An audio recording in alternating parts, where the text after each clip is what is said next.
Hidden Divisions is a project that kind of comes out of working, out of having just having a regular day job. That's kind of a straightforward photography job where we fly around and photograph construction sites all over the state.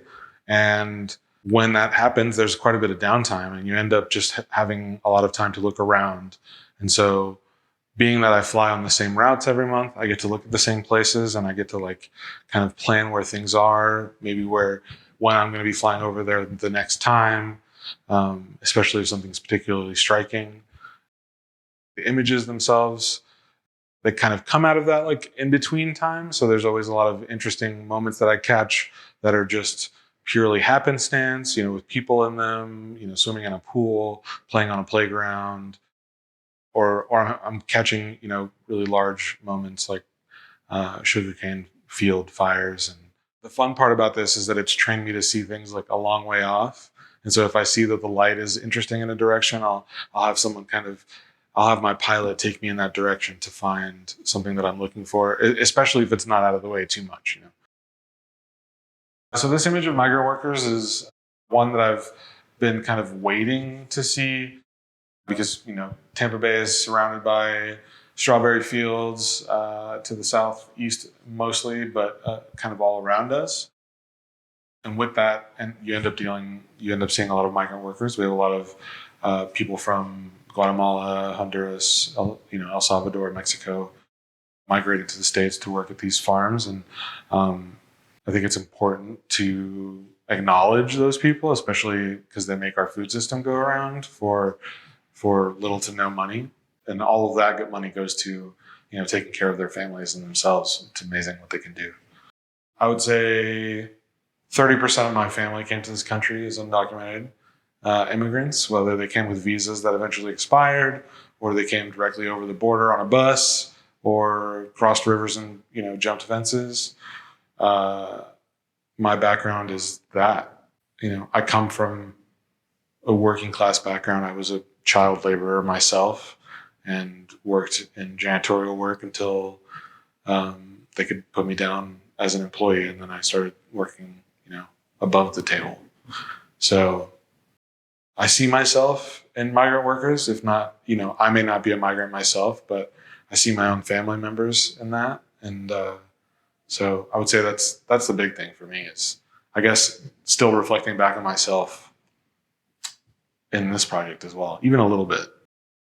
Most of my work, I would say in general, is extremely personal, whether it's, starts from a personal event that occurs and it inspires me to photograph or make something about something that happened to me or a family member of mine. So that's kind of what my work's been focused on for a long time, was photographing family members, making video work about my aunt, making installation work about my mother and her disability and her living in a wheelchair for the last 6 years of her life before she passed.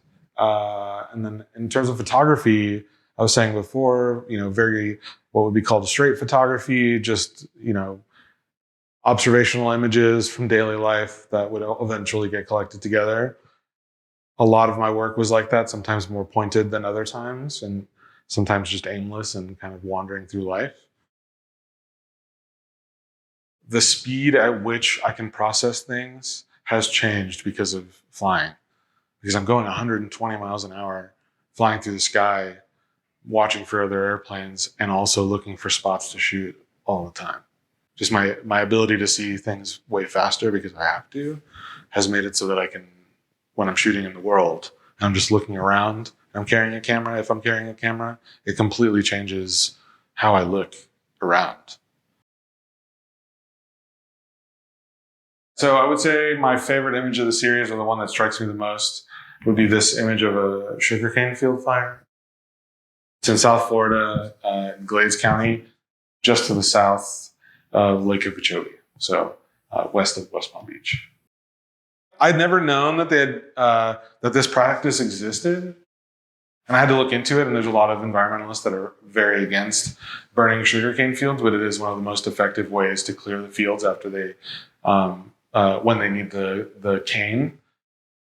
But it's obviously bad for the environment, as you would imagine, to burn, thousands of acres of field.